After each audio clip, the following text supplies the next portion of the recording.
Buongiorno, ben ritrovati in un appuntamento con l'informazione di Telefriuli. La vaccinazione mista per under 60 che abbiano ricevuto una prima dose di AstraZeneca è stata approvata dall'AIFA, l'Agenzia Italiana del Farmaco. Intanto le regioni procedono in ordine sparso, adeguandosi o meno alle indicazioni che arrivano a livello nazionale. Su input della Direzione Centrale Salute, già sabato scorso è stata inviata alle aziende sanitarie del Friuli Venezia Giulia la disposizione di sostituire la seconda dose AstraZeneca con un vaccino mRNA, quindi Pfizer e Moderna, per i circa 8.300 cittadini under 60 prenotati. Altre regioni continuano invece ad opporsi al mix di vaccini. Intanto l'EMA, l'Agenzia Europea del Farmaco, parla di disinformazione. La cronaca, un punto di spaccio frequentato da minorenni, è stato individuato in un giardino pubblico a Trieste dalla polizia locale, che ha arrestato un uomo. Una pattuglia in abiti civili nel corso di controlli ha notato un gruppo di giovani in un'area appartata del giardino pubblico De Tomasini in via Giulia. Uno di loro ha raggiunto uno stabile poco distante per poi tornare con un involucro consegnato a un ragazzo. Gli agenti hanno verificato che i due si erano appena scambiati 25 grammi di marijuana. Sono stati denunciati rispettivamente per cessione e detenzione di droga ai fini di spaccio. L'attenzione degli investigatori si è spostata poi su un appartamento dove era stato poco prima uno dei ragazzi. C'era un uomo in possesso di 4 dosi da 1 grammo. Gli agenti hanno sequestrato anche un tirapugni in metallo. Durante la perquisizione dell'appartamento sono state trovate e poste sotto sequestro una novantina di bustine di marijuana, diversi bilancini, tutto l'occorrente per confezionare le dosi e alcune centinaia di euro frutto dell'attività di spaccio. L'uomo è stato arrestato. Finto oculista pizzicato e denunciato. Al termine di approfonditi accertamenti, i carabinieri del nucleo antisofisticazione e salute di Udine hanno denunciato all'autorità giudiziaria un uomo di 60 anni originario del capoluogo friulano. L'ipotesi di reato di esercizio abusivo della professione. Gli uomini del capitano Fabio Gentilino hanno colto sul fatto mentre una struttura sanitaria convenzionata stava effettuando accertamenti ed esami rilevati alla professione medica, esami che non avrebbe potuto svolgere perché in possesso del solo titolo di ottico optometrista. È stato presentato oggi a Trieste il rapporto annuale della Banca d'Italia sull'economia regionale e pesano, come nel resto d'Italia, gli effetti della pandemia. Il PIL regionale, che si è contratto nel 2020 del 9% con una perdita di 3,6 miliardi, nella seconda metà dell'anno è calato meno che a livello nazionale, beneficiando della ripresa dell'attività industriale e degli scambi con l'estero. Sono calati gli investimenti, con previsioni però positive sul 2021. La liquidità delle imprese è aumentata con il credito bancario e sono aumentati i risparmi delle famiglie per la contrazione dei consumi. È quanto emerge dal rapporto annuale L'economia del Friuli Venezia Giulia della Banca d'Italia, illustrato questa mattina in videoconferenza dal direttore della sede di Trieste Marco Martella. Pesano gli effetti della pandemia. Nel 2020 la produzione industriale della regione si è contratta di oltre il 7% rispetto all'anno precedente, il fatturato dell'industria si è ridotto dell'8,6%, le esportazioni sono diminuite dell'8,1%. Nel primo trimestre 2021 l'export regionale è cresciuto del 4,8%. Gli effetti negativi della crisi si sono riflessi in maniera più intensa sull'attività dei servizi, in particolare quelli legati al turismo. Nel 2020 le presenze si sono dimezzate, soprattutto per i mancati arrivi degli stranieri. La liquidità delle imprese regionali è cresciuta nel corso dell'anno, alimentata dall'ampio ricorso al credito bancario. Quanto al mercato del lavoro, nel 2020 l'occupazione dipendente ha continuato a ristagnare a fronte di un calo di quella autonoma. Le ore lavorate sono invece scese del 7,7%. Il saldo tra le posizioni lavorative attivate e quelle cessate è stato inferiore di circa 6.300 unità rispetto all'anno precedente. Le ore autorizzate di integrazione salariale sono state 94,1 milioni.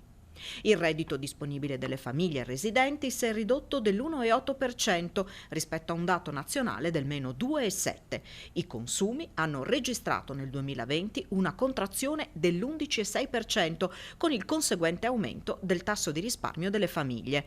Sul fronte del credito, i prestiti bancari all'economia regionale sono aumentati con una crescita doppia rispetto al nord-est. Per quanto riguarda la finanza pubblica locale, nel 2020 si è ridotta rispetto all'anno precedente. Quella per investimenti in opere pubbliche è scesa dell'11,3%. Fondazione Friuli e Università di Udine rinnovano la Convenzione 2021 a sostegno dei percorsi formativi per cogliere le opportunità di rilancio culturale, sociale ed economico nel post-pandemia.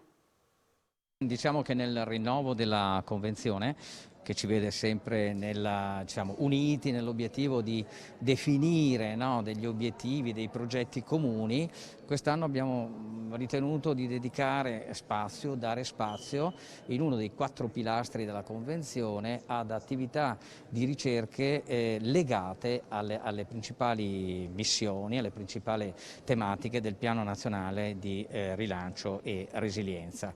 Quindi come? Con che strumento? Attraverso degli assegni di ricerca per postdoc. Cosa significa? Dei progetti di ricerca finanziati a giovani ricercatori su queste tematiche della durata di 1 anno e con l'idea eventualmente di prorogarli. Poi naturalmente vengono assieme a questo il sostegno all'attività formativa e all'internazionalizzazione e una fortissima attenzione in questo caso anche alle cosiddette lauree magistrali, in cui abbiamo definito una 20 borse di studio per questi studenti in lauree magistrali, però da svolgere dove? Da svolgere in laboratori specializzati, la nostra Uniud Lab Village o il LEF di San Vito al Tagliamento.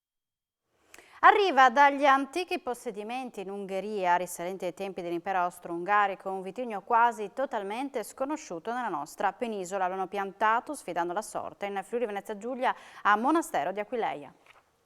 Qui ad Aquileia un vitigno particolare, di fatto unico in Italia, o quasi. Abbiamo avuto il coraggio di piantare un vitigno che si chiama Palava, che è un vitigno della Moravia, Ungheria, un po' per ragioni familiari, perché Záhony, la famiglia, viene dall'Ungheria e quindi abbiamo deciso di piantarlo qua perché la mia famiglia lo produceva anche in Ungheria e con tutti i rischi che comporta, perché ovviamente l'Ungheria ha un altro clima, c'è un altro terroir, qua è molto più, chiamiamolo, mediterraneo come clima, però è un vitigno che secondo me ha due bellissime caratteristiche, perché è un aromatico, però ha un grandissimo corpo e ha un finale sapido, quello che secondo me apre un mondo nel vino dei vitigni aromatici. Infatti stiamo facendo anzi in realtà la versione passita di questo vitigno, che è veramente veramente interessante, e questo vitigno devo dire che totalmente sconosciuto, ma ci ha fatto vincere i 5 grappoli Bibenda, quindi eccellenza italiana, e siamo molto molto contenti di questo fatto qua. Ecco, l'unico in Italia? No, in realtà siamo in 2, ce n'è che lo fa in purezza, c'è un produttore trentino che è venuto tra l'altro a trovarmi, molto simpatico, però lui la sua azienda è a 700 metri, quindi la base è quella, però ha risvolti molto diversi dal nostro. Qua diciamo che noi siamo in pianura, quindi è clima sicuramente più caldo. Il debutto nazionale il 7 agosto del tour del comico Valerio Lundini, il concerto all'alba dell'11 agosto con il gruppo I Tre Allegri Ragazzi Morti sono 2 degli eventi che comporranno il programma completo di Villa Manin Estate 2021, programma dal 25 giugno al 28 agosto a Codroipo. La stagione estiva di Villa Manin è un segno del ricominciare che merita fiducia e che darà soddisfazioni. È il pensiero dell'assessore regionale alla cultura Tiziana Gibelli, espresso in premessa alla presentazione degli appuntamenti teatrali della villa. Ora è molto importante far lavorare le categorie dello spettacolo che hanno vissuto e vivono una situazione molto pesante. Anche in chiave sicurezza, ha aggiunto Gibelli, i concerti e le rappresentazioni teatrali all'aperto sono un'ottima opportunità per riattivare la relazione tra il pubblico e gli artisti. Gli organizzatori dell'ERPAC, ente regionale patrimonio culturale del Friuli Venezia Giulia, hanno annunciato gli appuntamenti teatrali in programma, tra cui figurano Cloudscapes, La forma delle nuvole, il 26 luglio alle 17 e alle 19, performance che vede gli spettatori distesi su gonfiabili e rivolti con lo sguardo al cielo, e L'ultima partita, la storia di Lou Gehrig di Mario Mascitelli, il 6 luglio alle 19, dedicato ad uno dei più grandi giocatori di baseball. Gli altri 2 spunti della stagione estiva teatrale di Villa Manin sono il Mansplaining spiegato a mia figlia del nuovo genio della comicità Valerio Lundini il 7 agosto alle 21 e la proposta in lingua friulana di teatro incerto Fieste il 25 luglio alle 19. Per i ragazzi è allestito un cartellone di spettacoli in programma tutti i venerdì dal 25 giugno al 13 agosto con inizio alle 17. Il concerto in programma l'11 agosto alle 5:30 del mattino vedrà protagonisti i 3 allegri ragazzi morti. Gli spettacoli per bambini sono gratuiti con prenotazione obbligatoria, mentre gli altri hanno il prezzo simbolico di 5 euro più i diritti di prevendita. Si è chiusa a Spilimbergo la 7ª edizione delle Giornate della Luce, festival dedicato ai direttori di fotografia del cinema italiano. Al Cinema Mioto si è svolta la serata delle premiazioni.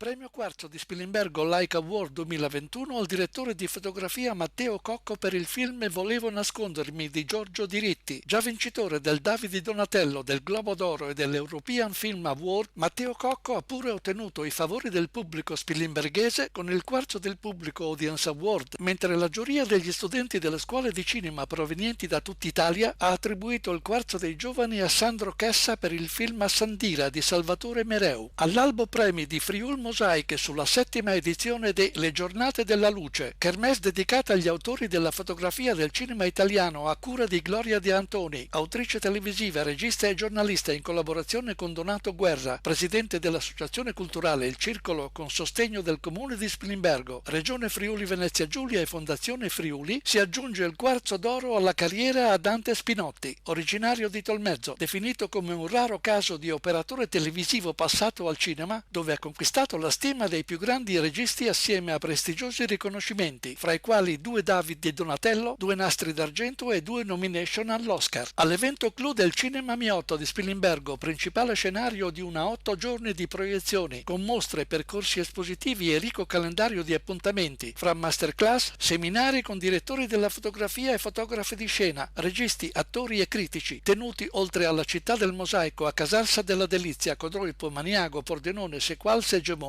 c'è pure stato il collegamento in videochiamata con l'attrice Paola Cortellesi, vecchia conoscenza delle Giornate della Luce, intervenuta in colloquio con Gloria De Antoni contro la violenza alle donne in memoria di Michela, la ragazza di Spilimbergo vittima di femminicidio. A concludere il cerimoniale di serata c'è stata la proiezione a sorpresa di All Dead Jazz, film di Bob Fosse, con omaggio a Giuseppe Rotunno, direttore della fotografia considerato fra i più importanti e premiati autori sul genere del cinema italiano ed internazionale, avendo lavorato con i grandissimi della storia del cinema, da Vittorio De Sica a Pierpaolo Pasolini, da Mario Monicelli a Valerio Zurlini, da Federico Fellini a Luchino Visconti. Siamo in chiusura per il telegiornale che ritornerà alle 16:30 in diretta, ma subito dopo la pubblicità appuntamento con A Voi la Linea. Grazie per l'attenzione e buona giornata.